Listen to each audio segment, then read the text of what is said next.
Welcome to my channel. तो आज हम लोग देखेंगे लॉन्ग आंसर टाइप क्वेश्चंस और ये अपना है चैप्टर 4 फोर्स एंड प्रेशर्स। और इसके पहले के जो वीडियोज़ हैं उसका लिंक आपको मिल जाएगा डिस्क्रिप्शन बॉक्स में, वहाँ से आप चेकआउट कर सकते हैं। हमारे पास जो पहला क्वेश्चन आता है इसमें यहाँ पे कहा गया है डिफाइन फोर्स। फोर्स को हम लोग को डिफाइन करने हैं और कहता है is it necessary for the two bodies to be in direct contact for a force to exist between them, explain with examples. कहा गया है कि क्या दो बॉडीज़ का हमेशा आपस में फिजिकल कांटेक्ट में होना ज़रूरी है ताकि उसके बीच फोर्स लगे। ओके, तो ये ज़रूरी नहीं है। वो दोनों बॉडी आपस में अगर फिजिकल कांटेक्ट में नहीं भी हैं तो भी उसके बीच फोर्स हमारा लग सकता है। अभी हम एक्सप्लेन करेंगे। सबसे पहले हम लोग यहाँ पे फोर्स को डिफाइन करने वाले हैं। तो फोर्स का डेफिनेशन हम यहाँ पे लिखेंगे। हम लोग नोट करेंगे a force is a push और पुल अपॉन एन ऑब्जेक्ट। ये जो हम लोग पुश करते हैं या पुल करते हैं इसी को हम लोग क्या कहते हैं ना, फोर्स कहा करते हैं। अब यहाँ पे अगर ये डेफिनेशन हम लोग ना लिखें तो हम लोग यहाँ पे दूसरा डेफिनेशन इसको लिख सकते हैं। तो आप ध्यान रखिएगा, अगर ये डेफिनेशन आपने नोट कर लिया है तो फिर आपको ये डेफिनेशन नोट करने की ज़रूरत नहीं है। हम लोग यहाँ पे अदर वर्ड में लिख सकते हैं force is a physical quantity which changes और tends to change the state of a body. कोई बॉडी जो है ना उसके स्टेट को चेंज करने का कोशिश करता है। टेंस मतलब क्या हो रहा है ना, कोशिश करना है ना, चेंज करने का कोशिश करता है या तो फिर चेंज कर देता है। और वो फिजिकल क्वांटिटी हमारा क्या कहलाता है, फोर्स कहलाता है। ओके, ये हम लोग जान गए। नेक्स्ट हमारे जो यहाँ पे सेकेंड पार्ट है क्वेश्चन का, उसमें हम लोग क्या नोट करेंगे, हम लोग नोट करेंगे no it is not necessary for two bodies to be in direct contact for a force to exist between them. For example, a magnet can pull iron nails even from a distance. ये जो magnet होता है ना वो iron nails को पुल कर सकता है कुछ डिस्टेंस पे जो रखा हुआ है। ओके, चूँकि यहाँ पे दूर से फोर्स लग रहा है तो ये नेसेसरी नहीं है कि जो दो बॉडी है वो आपस में फिजिकल कांटेक्ट में हो तभी आपका यहाँ पे फोर्स लगेगा। हालांकि यहाँ पे हमारे जो फोर्स है ना वो दो तरह के होते हैं। एक हमारा पता है कांटेक्ट फोर्स और नॉन कांटेक्ट फोर्स। तो जो कांटेक्ट फोर्स होते हैं ना वो तभी लगता है जब बॉडी आपस में कांटेक्ट में रहता है, लेकिन जो नॉन कांटेक्ट फोर्स हैं उसको लगने के लिए दोनों बॉडी को आपस में कांटेक्ट में रहने की ज़रूरत नहीं है। अब ये हम लोग जानते हैं। नेक्स्ट हम यहाँ पे क्वेश्चन नंबर सेकंड देखेंगे और सेकंड नंबर क्वेश्चन हमारे पास कहता है state 3 effects of a force. Force के 3 इफेक्ट्स को लिखने हैं। कहा गया है गिव सूटेबल एग्जाम्पल्स। एग्जाम्पल्स भी हमको देने होंगे। तो आइए हम यहाँ पे नोट करेंगे। हम पहले लिखेंगे यहाँ पे force can change the state of motion. Motion state of motion, ये जो हमारा मोशन है उसको क्या कर सकता है, चेंज कर सकता है। तो यहाँ पे हमारा जो बॉडी है ना वो बॉडी हमारा मोशन में रह सकता है या फिर बॉडी हमारा रेस्ट में रह सकता है। अगर रेस्ट में है तो फिर वो मोशन में आ सकता है या फिर अगर मोशन में है तो फिर वो रेस्ट में आ सकता है।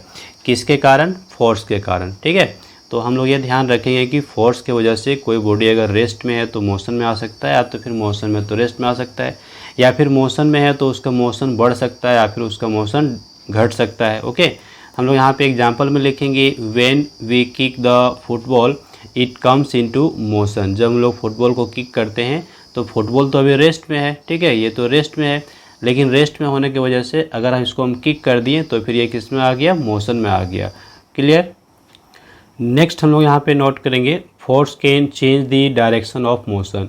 जो बॉडी का मोशन का डायरेक्शन है उसको भी चेंज कर सकता है force. Direction of motion of cricket ball changes when a batsman hits it. जब बैट्समैन हिट करता है क्रिकेट बॉल को तो क्या होता है, बॉल का डायरेक्शन चेंज हो जाता है। तो यहाँ पे ये भी हमारा इफेक्ट में आएगा। और थर्ड हम लोग लिखेंगे force can change the shape. Shape किसी भी बॉडी के चेंज कर सकता है कौन, force. Shape of inflated balloon changes when we press it. जब हम लोग बैलून को प्रेस करते हैं तो इसका शेप क्या होता है, चेंज हो जाता है। ओके, तो इस तरह से और भी आप कुछ यहाँ पे एग्जाम्पल दे सकते हैं। अब नेक्स्ट हम लोग मूव करेंगे क्वेश्चन नंबर थर्ड की ओर। क्वेश्चन नंबर थर्ड पे कहता है give reasons for the following statements. अब यहाँ पे हमारे पास स्टेटमेंट्स दिए हुए हैं और जो स्टेटमेंट्स दिए हुए हैं इसके लिए हमको यहाँ पे रीजन देने पड़ेंगे। पहला स्टेटमेंट में यहाँ पे कहता है snow shoes are more effective than ordinary shoes for walking on snow. Snow में जब हम लोग वॉकिंग करते हैं तो फिर हम लोग स्पेशल शूज़ पहनते हैं और वो शूज़ जो होता है हम लोग को हेल्प करता है वॉकिंग करने में। अब ऐसा क्या होता है स्नो शूज़ में, इसके पीछे हम लोग को यहाँ पे रीज़न देने हैं। तो आइए हम लोग यहाँ पे आंसर करेंगे। हम लोग यहाँ पे नोट कर लेंगे snow shoes have very wide base. जो स्नो शूज़ होता है उसका बेस क्या होता है, वाइड होता है यानी चौड़ा होता है, ठीक है। इससे क्या हो रहा है, wide base which provides larger area of contact, इससे एरिया ऑफ कॉन्टैक्ट बढ़ जाता है और चूंकि एरिया ऑफ कॉन्टैक्ट बढ़ जाता है तो प्रेशर यहाँ पे क्या हो जाएगा, कम हो जाएगा। अब जब प्रेशर यहाँ पे कम हो जाएगा तो क्या होगा ना, आराम से हम वॉक कर सकते हैं, हमारा पैर स्नो के अंदर नहीं जाएगा। Okay, therefore one can walk easily on snow with snow shoes. Snow shoes पहन करके हम स्नो पे आसानी से चल सकते हैं, चूँकि वो वाइड होता है। वाइड होने से प्रेशर यहाँ पे कम लगेगा और प्रेशर कम लगेगा तो हमारा पैर नीचे नहीं जाएगा, हम लोग आसानी से चल सकते हैं। ये क्लियर हो गया। इसी तरह से हमारे पास जो नेक्स्ट होगा बी नंबर पे, यहाँ पे हम लोगों को क्या बताया गया है, porter place a large round piece of cloth on their heads when they carry heavy loads. जो पोर्टर्स होते हैं ना वो क्या करते हैं, अपने हेड पे एक कपड़ा का टुकड़ा होता है उसका राउंड कर लेता है और उसको रख लेता है। ऐसा क्यों करता है, ऐसा इसलिए करता है क्योंकि वो एरिया इंक्रीज कर देता है, ठीक है। The round piece of cloth helps to increase the area of contact and reduces the pressure on the heads. सर पे उसका प्रेशर कम लगेगा क्योंकि कॉन्टैक्ट एरिया यहाँ पे बढ़ जाएगा।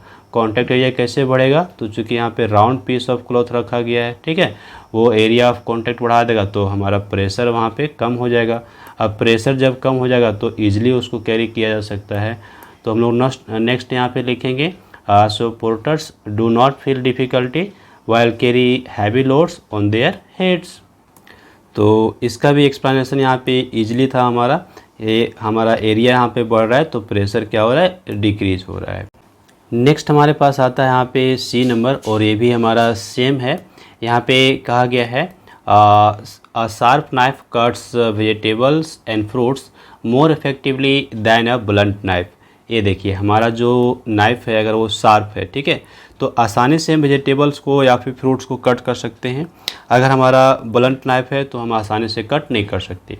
इसके पीछे क्या रीज़न हम देंगे, सेम रीज़न यहाँ पे देंगे। हम लोग लिखेंगे अ sharp knife has less area of contact. यहाँ पे जो शार्प नाइफ होगा उसका एरिया ऑफ कॉन्टैक्ट कम होगा।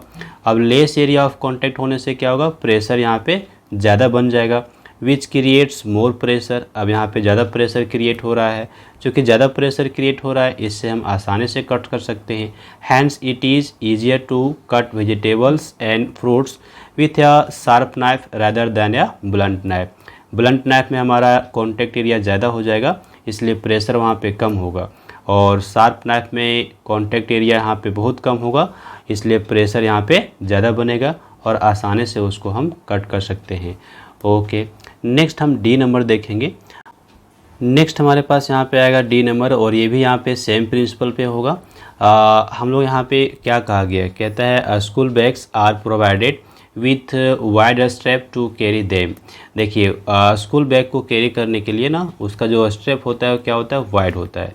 इसके पीछे क्या हम लोग यहाँ पे रीज़न देंगे, तो सेम यहाँ पे रीज़न होगा wide straps has more area of contact which reduces the pressure on shoulder. Shoulder पे यानी कंधा पे कम प्रेशर बनेगा अगर यहाँ पे एरिया ऑफ कॉन्टैक्ट ज़्यादा होगा तो, ठीक है। अब ज़्यादा एरिया ऑफ कॉन्टैक्ट होने से प्रेशर हमारा कम लगेगा तो हम लोग को आसानी होगी कैरी करने में। So it becomes comfortable to carry the school bags with wide strap.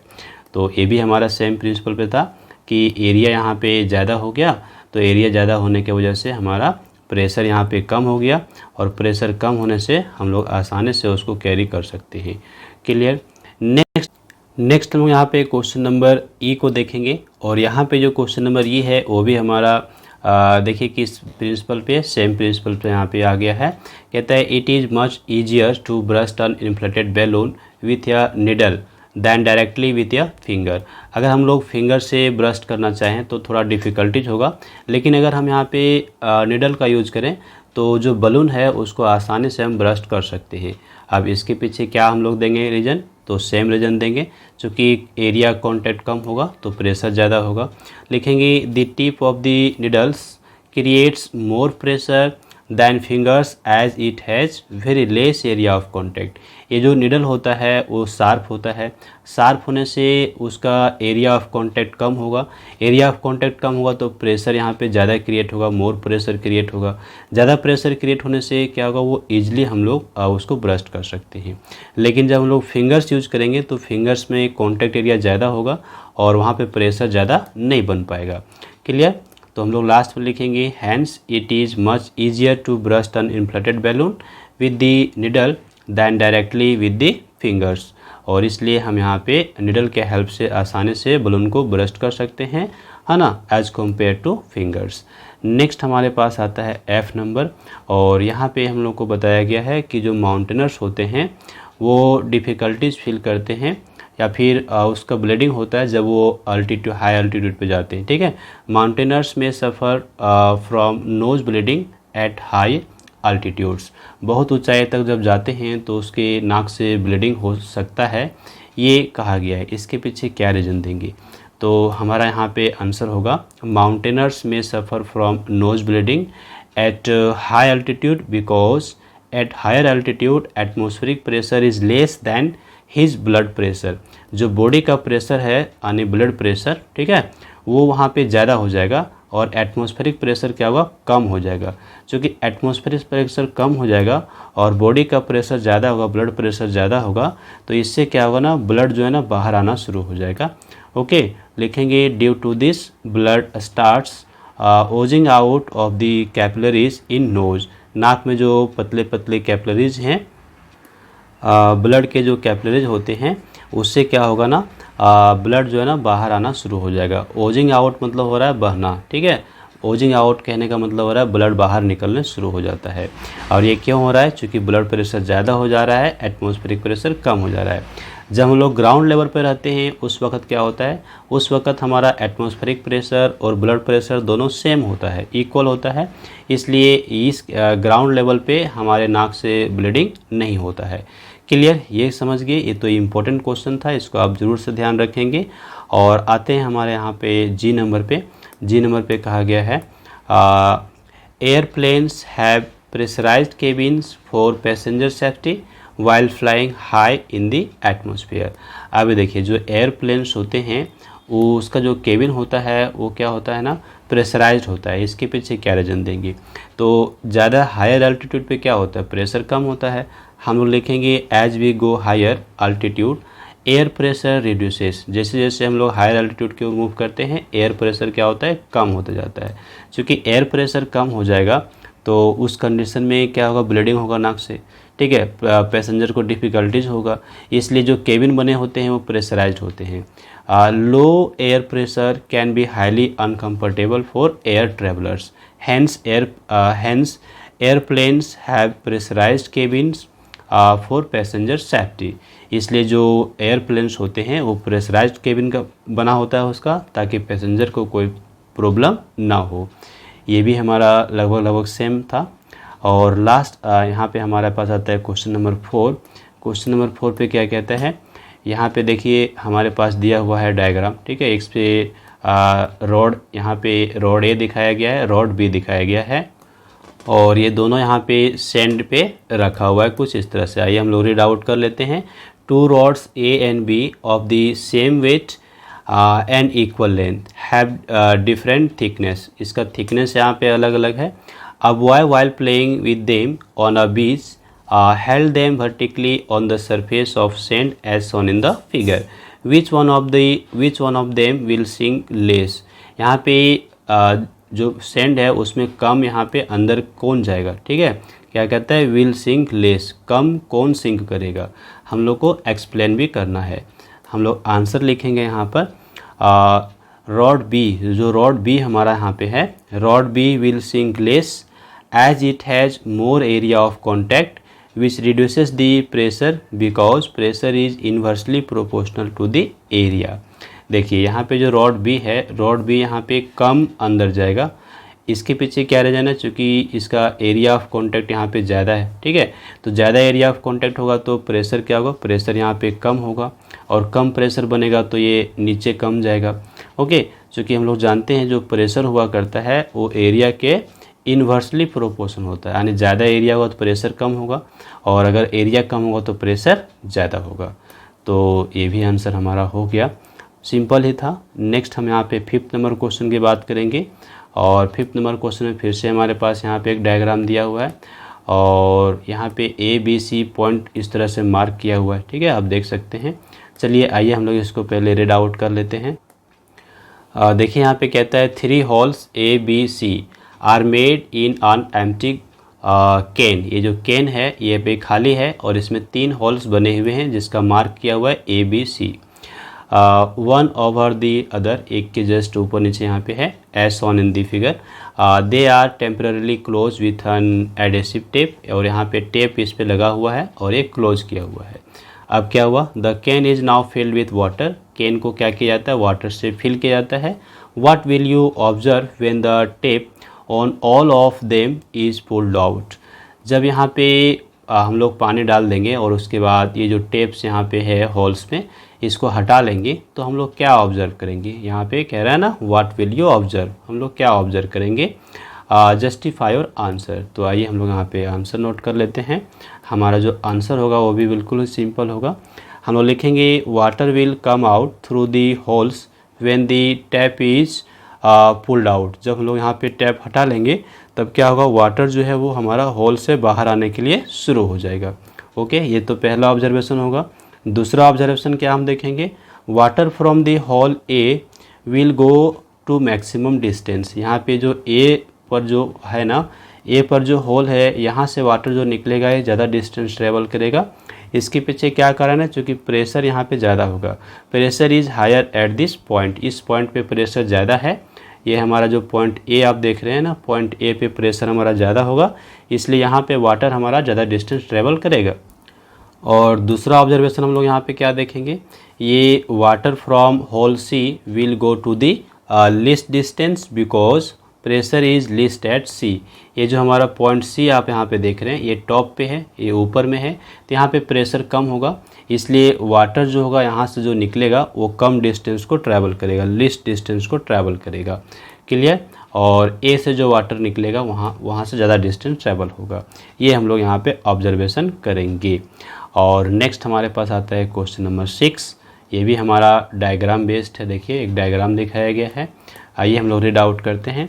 कहता है मेक 2 टाइनी होल्स, हम लोग को यहाँ पे टाइनी होल्स करने हैं of the same size, size उसका सेम रहेगा, at equal heights from the bottom of a plastic बोतल।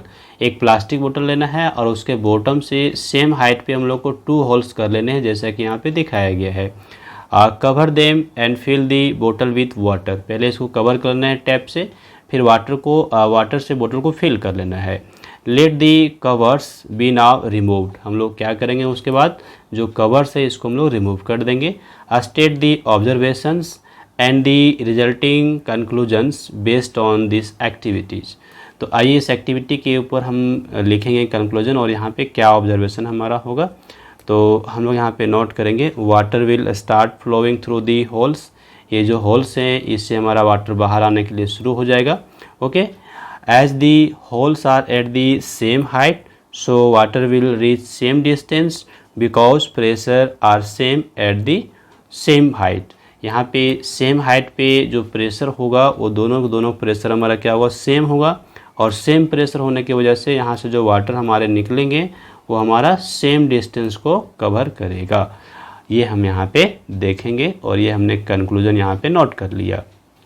नेक्स्ट हमारे पास आता है क्वेश्चन नंबर 7 जो कि लास्ट क्वेश्चन है हमारा यहाँ पे। आइए इसको हम पढ़ लें। कहता है discuss in brief the variation in atmospheric pressure with altitude. जैसे जैसे हमारा अल्टीट्यूड बढ़ रहा है उसके अकॉर्डिंग हमारा प्रेशर कैसे चेंज होगा इसको हम यहाँ पे नोट करेंगे। और आगे कहता है do changes in temperature also cause a change in atmospheric pressure. Yes, अगर हम टेम्परेचर को चेंज करेंगे तो हमारा एटमॉस्फेरिक प्रेशर भी चेंज होगा। तो आइए हम इसका आंसर यहाँ पे लिखेंगे। हम लिखेंगे atmospheric pressure decreases with increase in altitude. जैसे जैसे हम लोग ऊंचाई की ओर बढ़ते जाएंगे हमारा एटमॉस्फेरिक प्रेशर क्या होगा ना, कम होता जाएगा। ये हम लोग पहले लिख लिए। यहाँ कहता है ना, discuss in brief the variation in atmospheric pressure with altitude. तो जैसे अल्टीट्यूड बढ़ेगा यानी हम लोग ऊंचाई की ओर जाएंगे, एटमॉस्फेरिक प्रेशर क्या होगा, कम हो जाएगा। ये आप यहाँ पे दूसरा क्वेश्चन है, कहता है do changes in temperature also cause a change in atmospheric pressure. तो इसका आंसर होगा येस, है ना, येस लिखेंगे। Change in temperature also cause a change in atmospheric pressure. Atmospheric pressure decreases with increase in temperature. जैसे जैसे हमारा temperature बढ़ेगा वैसे वैसे एटमॉस्फेरिक प्रेशर क्या होगा, हमारा कम होते जाएगा। ओके, तो ये हमने यहाँ पे कंप्लीट कर लिया long answer type question chapter 4। So thanks for watching, have a glorious day ahead. Like this video, share with others and do subscribe my YouTube channel.